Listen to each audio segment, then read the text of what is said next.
for a period of 1 week, 22 football-sized fields. That is deforestation in Kelantan. When you're talking about biodiversity, these will, of course, emissions are there.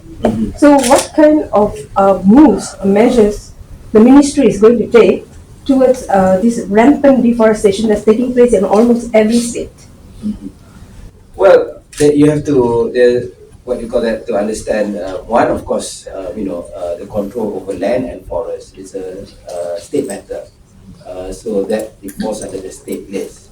But what we have done over the years is that the federal government we have updated the Forestry Act in 2022, which requires this is the gold standard. It's based on the Selangor model. It's been incorporated fully in Perlis and also at the federal territory, where any degazetting of protected forest must go through a public inquiry, and it also must the size that you degazette must be replaced at the same time with an equal or bigger size of protected forest.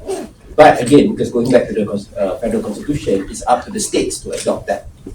So we have been persuading them. And the other thing is, of course, in 2019, when the federal government started on EFT, Ecological Fiscal Transfer, 60 million ringgit at that time. Under Prime Minister Datuk Sri Anwar, he increased it to 150 million ringgit in 2023, then 200 million ringgit, and this year is 250 million ringgit. So one of the things, the criteria when we distribute it to the state governments is also to look at what they're doing with regards to protecting the forest, whether they're adopting the highest standards under the National Forestry Act, and so on and so forth. So when I need to see the data that you're sharing, because Malaysia has been recognized under the World Resources Institute as among the countries that have recorded the highest reduction in deforestation.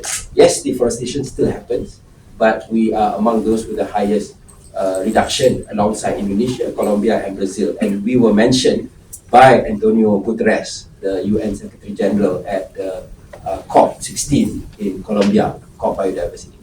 So, but you also have to understand, because there's forest reserves, but there are also forests that sits on government land. So when you see the forest being cut down, we need to know the status. And as a result of EFT, a significant amount, I have to double check the size, of new forests have been protected due to EFT funding.